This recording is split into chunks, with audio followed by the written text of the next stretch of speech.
Hello दोस्तों, gets message में आपका स्वागत है। आज की इस वीडियो में हम डिस्कस करने जा रहे हैं प्रोग्राम कंट्रोल इंस्ट्रक्शंस, या इनको हम बोलते हैं transfer of control instructions. Type of instruction में प्रोग्राम कंट्रोल इंस्ट्रक्शंस काफी इंपॉर्टेंट है और कंप्यूटर ऑर्गेनाइजेशन के पूरे जितने भी कॉन्सेप्ट्स हैं उनमें मैक्सिमम टाइम हम यूज करते हैं टाइप ऑफ कंट्रोल इंस्ट्रक्शन, या जिसको आप बोल सकते हो प्रोग्राम कंट्रोल इंस्ट्रक्शन। इनका बहुत ही एक बड़ा ही इंपॉर्टेंट एडवांटेज है और वो ये है कि जनरली हमारा जो इंस्ट्रक्शंस है वो हम सीक्वेंशियल ऑर्डर में एग्जीक्यूट करते हैं। जैसे अगर हम बात करें, हमारे पास मेमोरी में मल्टीपल इंस्ट्रक्शंस रेडी हैं और उन इंस्ट्रक्शंस को हम करते क्या है, एक एक करके उन इंस्ट्रक्शंस को हम एग्जीक्यूट करते हैं और जिनमें हेल्प करता है प्रोग्राम काउंटर। तो प्रोग्राम काउंटर में बाय डिफॉल्ट लेट्स से अगर ये 100 101 102 पे पड़ी है 103 पे, तो program counter by default address 101 जो है वो प्रोग्राम काउंटर के अंदर एड्रेस है। मतलब जो भी इंस्ट्रक्शन जिस मेमोरी लोकेशन पे पड़ी है वो प्रोग्राम काउंटर पे क्या होगा, प्रोग्राम काउंटर उस एड्रेस को कंटेन करके बैठा है। अब जैसे ही हमने इंस्ट्रक्शन को फेच किया I1 को, साथ के साथ प्रोग्राम काउंटर 102 पे हो गया। फिर हम I2 को जब एक्सेस करेंगे, मतलब उसको फेच करेंगे एग्जीक्यूट करने के लिए, फिर ये 103 पे आ जाएगा, मतलब I3 पे।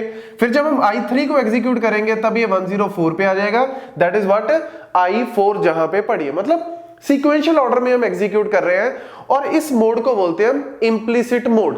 जब हम प्रोग्राम काउंटर को इम्प्लिसिट मोड में एग्जीक्यूट करवाते हैं तब 1 बाय 1 सीक्वेंशियल ऑर्डर में हम एग्जीक्यूट करते हैं। लेकिन एज अ प्रोग्रामिंग अगर हम बात करें, या प्रोग्रामर को ये फैसिलिटी होनी चाहिए कि वो जरूरी नहीं है कि हर बार सीक्वेंशियल ऑर्डर में ही चले, वो आउट ऑफ द ऑर्डर भी काम कर सकता है, रैंडमली किसी एड्रेस पे भी जा सकता है। तो उसमें हेल्प करती है प्रोग्राम कंट्रोल इंस्ट्रक्शन या ट्रांसफर ऑफ कंट्रोल इंस्ट्रक्शन। जैसे एक सिंपल से एग्जांपल से अगर हम देखें, मेन प्रोग्राम में लेट्स से सी के प्रोग्राम में अगर हम मेन प्रोग्राम के अंदर कोई भी फंक्शन को कॉल करते हैं, लेट्स से फंक्शन f1 को मैंने कॉल किया। अब f1 को मैंने यहां पे इन्वॉक कर रहा हूं, लेकिन f1 हो सकता है डिफाइंड कहां हो, f1 यहां पे उसकी डेफिनेशन पड़ी हो। फिर जाके मैं क्या कर रहा हूं, लेट्स से F2 को कॉल कर रहा हूं और F2 की डेफिनेशन हो सकती है कहीं और जाके उसकी डेफिनेशन पड़ी हो। तो ऑब्वियसली अगर मैं F1 को कॉल करूंगा तो F1 को कॉल करने का मतलब क्या है, जब मैं इस इंस्ट्रक्शन को एग्जीक्यूट करूंगा तो इसको एग्जीक्यूट करने के बाद मेरी नेक्स्ट इंस्ट्रक्शन एग्जीक्यूट नहीं होगी, ये F1 पे जाएगा। मतलब जो कंट्रोल है वो यहां से इस लोकेशन पे चला जाएगा। तो जब भी इस टाइप का जब हम काम करते हैं वो आता है किसके अंदर, प्रोग्राम कंट्रोल इंस्ट्रक्शन के अंदर। और इसमें स्पेशली अगर हम बात करें, जो मेन इंस्ट्रक्शंस आती हैं वो इंस्ट्रक्शंस हैं ब्रांच इंस्ट्रक्शन। ब्रांच इंस्ट्रक्शन भी आगे दो टाइप से है, unconditional and conditional branch. Unconditional branch का मतलब है जहां पे जो मेरा टारगेट एड्रेस है, टारगेट एड्रेस मतलब जैसे इसमें सीक्वेंशियल ऑर्डर में तो टारगेट एड्रेस ऑब्वियसली हमें पता है कि पहले 101 102 103 104, अगर हर एक इंस्ट्रक्शन एक एक बाइट की है, अगर आप इंस्ट्रक्शन को 2-2 बाइट या 4 बाइट को लेके चलोगे तब उसके अकॉर्डिंग एक एक करके इंक्रीमेंट होता रहेगा। लेकिन जब भी हम ब्रांच या सब रूटीन या कॉल बाय वैल्यू, जब भी हम इस टाइप की इंस्ट्रक्शंस को एग्जीक्यूट करते हैं तो वहां पे मेरा जो प्रोग्राम काउंटर का जो एड्रेस है वो टारगेट एड्रेस जब हम फाइंड आउट करते हैं तो वो एक नया एक अलग से एड्रेस जनरेट होता है। तो ब्रांच में अनकंडीशनल का मतलब है जहां पे मेरा टारगेट एड्रेस गिवन हो। मतलब जैसे मैं अगर जंप लिखता हूं, जंप 2000, इसका मतलब क्या है कि अगर आप नॉर्मल एग्जीक्यूट कर रहे हो, आपको अगर एकदम से आता है कि जंप 2000, यानी आप प्रोग्राम काउंटर की वैल्यू को क्या कर दो, चेंज कर दो किसमें, 2000 में, क्योंकि आपको नॉर्मल एग्जीक्यूट नहीं करना, आप सीक्वेंशियल आपको जंप करना है 2000 लोकेशन पे। ऐसी अगर हम बात करें, लेट्स से अगर मैं जनरल ब्रांच भी लिखता हूं, ब्रांच 3000 लोकेशन, तो इसका मतलब क्या है कि आपको उस पर्टिकुलर एड्रेस पे जाना है, यानी जो आपका टारगेट एड्रेस है वो अब ये है। प्रोग्राम काउंटर में वैल्यू कर दो 3000 और वहां पे जो इंस्ट्रक्शन पड़ी है उसको आप एग्जीक्यूट कर दो। ऐसे ही लेट्स से अगर हम यहां पे यूज कर सकते हैं स्किप, या जनरली हम यूज करते हैं उसको एसकेपी।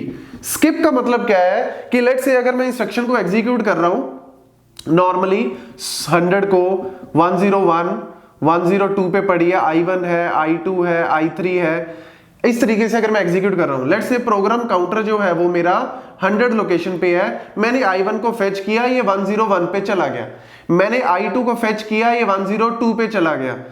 अब लेट्स से I3 मतलब 102 पे कौन पड़ी है, I3, और I3 अगर इंस्ट्रक्शन मेरी कौन सी है, स्किप, इसका मतलब क्या बना कि प्रोग्राम काउंटर किसको डिनोट कर रहा है, 102 को। 102 कौन सी है, I3। जैसे ही मैंने I3 को फेच किया, फेच करते ही किस पे आ रहा है, 103 पे आ रहा है, मतलब I4 के ऊपर पॉइंट आउट कर रहा है। लेकिन जब हमने I3 को एग्जीक्यूट किया, जब हमने उसको डिकोड किया, तब मुझे पता लगा कि अरे ये तो स्किप है। और स्किप का मतलब क्या है कि आपको एक एड्रेस स्किप कर जाओ, मतलब जो नेक्स्ट इंस्ट्रक्शन थी I4 वो आपको एग्जीक्यूट नहीं करनी। यानी उससे नेक्स्ट कौन सी है, लेट्स से 104 पे पड़ी है, तो आप प्रोग्राम काउंटर जो 103 पे है उसको आप क्या कर दोगे, 104 पे ले जाओगे। तो यानी ये वाली एग्जीक्यूशन जो है वो नहीं होगी, मतलब I4 को आप एग्जीक्यूट नहीं करोगे। तो इस टाइप की जितनी भी आती हैं जिसमें हम कोई कंडीशन चेक नहीं करते, डायरेक्टली हम जंप करते हैं या स्किप करते हैं या हम डायरेक्टली ब्रांच करते हैं, ऐसे ही लेट्स से अगर हम कॉल की बात करें, कॉल जैसे कॉल एंड रिटर्न जो है हम यूज करते हैं सब रूटीन में, तो कॉल का मतलब क्या है, लेट्स से कॉल 3000, तो कॉल 3000 का मतलब क्या है, आप नॉर्मली किसी प्रोग्राम को, इंस्ट्रक्शंस को एक एक करके एग्जीक्यूट कर रहे हो। अगर कोई इंस्ट्रक्शन आ गई, लेट्स से I4 है, और I4 को जब आपने, या I5 की अगर हम बात करें, I5 को आपने फेच किया, फेच करते ही प्रोग्राम काउंटर 105 पे चला गया, मतलब नेक्स्ट इंस्ट्रक्शन पे चला गया। और जब आपने I5 को डिकोड किया तब आपको पता लगा अरे ये तो कॉल है, और कॉल में क्या एड्रेस है, 3000, यानी आपका टारगेट एड्रेस अब क्या हो गया, 3000। आपको 105 इस इंस्ट्रक्शन को एग्जीक्यूट अब नहीं करना, सीधा 3000 पे जाओ। तो 3000 एड्रेस पे जो भी फंक्शन पड़ा है, जो भी इंस्ट्रक्शन आपकी पड़ी है, आपको उसको एग्जीक्यूट करना है। तो इस टाइप की इंस्ट्रक्शंस किसके अंदर आती हैं, ब्रांच, और उसमें भी अगर हम बात करें आगे, अनकंडीशनल ब्रांचेस। नेक्स्ट आती है हमारी कंडीशनल ब्रांचेस। कंडीशनल ब्रांचेस में जहां पे हम कंडीशन चेक करते हैं, जैसे कॉन्सेप्ट यही है लेकिन हमें कोई ना कोई कंडीशन चेक करनी है। जैसे अगर हम बात करें BE, that is branch equal, मतलब अगर आपकी वैल्यू इक्वल हो रही है तो आपको ब्रांच करना है। जैसे अगर मैं यूज करता हूं BE R1 R2 2000, let's say अगर मैं ये इंस्ट्रक्शन लिखता हूं, तो इसका मतलब क्या है कि आप R1 और R2 रजिस्टर की वैल्यू को उठाओ, अगर R1 की वैल्यू और R2 की वैल्यू बराबर होती है, अगर ये दोनों बराबर होती है, ब्रांच इफ इक्वल, मतलब अगर ये दोनों वैल्यूज बराबर है, जो भी इनमें पड़ी है, जो भी R1 R2 रजिस्टर में पड़ी है, अगर वो बराबर है तो आप ब्रांच कर जाओ, मतलब आप जंप कर जाओ काइंड ऑफ 2000 एड्रेस पे, यानी आपका टारगेट एड्रेस क्या है, 2000। लेकिन अगर ये R1 और R2 की वैल्यू बराबर नहीं होती, ऑब्वियसली लेट्स से इसकी वैल्यू 0 है, इसकी वैल्यू 1 है, अगर नहीं बराबर होती तो उस केस में आप क्या करो, कुछ नहीं करना, नेक्स्ट जो भी इंस्ट्रक्शन है उसको आप एग्जीक्यूट कर दो। मतलब अगर I6 थी आपकी, I6 या I7 कोई भी अगर आप उठाते हो, अगर वो ये इंस्ट्रक्शन आपकी निकलती है, अगर ये बराबर होगी वैल्यू तो आप जंप कर जाओ 2000 एड्रेस पे, अगर ये बराबर नहीं होती तो कोई पंगा नहीं है, तब उस केस में आप नेक्स्ट जो भी आप एग्जीक्यूट कर रहे हो उसको आप नॉर्मल एग्जीक्यूट करते रहो। ऐसे ब्रांच नॉट इक्वल, मतलब अगर मैं बात करूं branch if not 0, let's say BNZ, that is branch if non 0। Let's say अगर मैं वैल्यू लेता हूं R1 2000, मतलब अगर R1 की वैल्यू, इसका मतलब क्या है कि अगर R1 की वैल्यू इक्वल टू 0 आती है, क्वेश्चन क्या है यहां पे, इंस्ट्रक्शन क्या है, ब्रांच इफ नॉन 0, लेकिन R1 की वैल्यू तो 0 आ गई, तो अगर R1 की वैल्यू 0 आ गई तो 0 इज इक्वल टू 0, इस केस में आपको कुछ नहीं करना, मतलब आप एक कंडीशन चेक करते हो, जैसे हम इफ एल्स में चेक करते हैं ना कि if this is true then do this, else do this, तो वही काम हम यहां पे कर रहे हैं। तो जब भी हम ब्रांच कंडीशन के अंदर हम क्या करते हैं, कोई ना कोई पर्टिकुलर कंडीशन चेक करते हैं, उस कंडीशन के बेसिस पे हम जंप करते हैं किसी एड्रेस पे, अगर वो सक्सेसफुल होती है, अगर अनसक्सेसफुल होती है तब हम नॉर्मल एग्जीक्यूशन अपनी चलाते हैं। और ऐसी अगर हम अनकंडीशनल की बात करें उसमें हम डायरेक्ट टारगेट एड्रेस पे जाते हैं। तो ये मल्टीपल इंस्ट्रक्शंस ब्रांचेस जो है वो सबसे मेन आती है। आपको कई बार बुक के अंदर स्किप या जंप अलग से भी दी हो सकती है, ये डिपेंड करता है अलग अलग माइक्रो प्रोसेसर पे, अलग अलग इंस्ट्रक्शन सेट पे।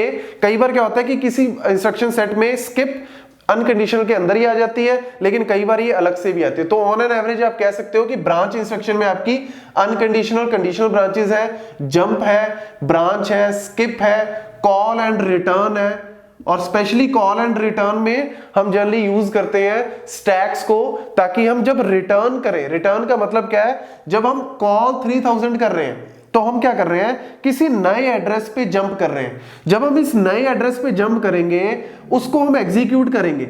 एग्जीक्यूट करने के बाद आपको वापस भी तो आना है ना। जैसे हम इसकी बात करें, आपने मेन फंक्शन के अंदर F1 को कॉल किया, अब F1 में आप चले गए, अब F1 में जो भी लिखा था आपने प्रिंट एफ हेलो करना है कर दिया, तो वापिस अब आप इस पॉइंट पे आओगे ताकि आप नेक्स्ट नॉर्मल एग्जीक्यूशन करते रहो। तो ये हम यूज करते हैं call, return, skip, branch, jump, या फिर हमारे पास जो कंडीशनल है उसके अंदर मल्टीपल आती हैं जिसको हम नेक्स्ट वीडियो में देखेंगे। लेकिन यहां पे हम एक सिंपल सा ओवरव्यू आपको बता रहा हूं कि कौन कौन सी इंस्ट्रक्शंस हैं जो स्पेशली आती हैं प्रोग्राम कंट्रोल के अंदर या ट्रांसफर ऑफ कंट्रोल इंस्ट्रक्शंस के अंदर।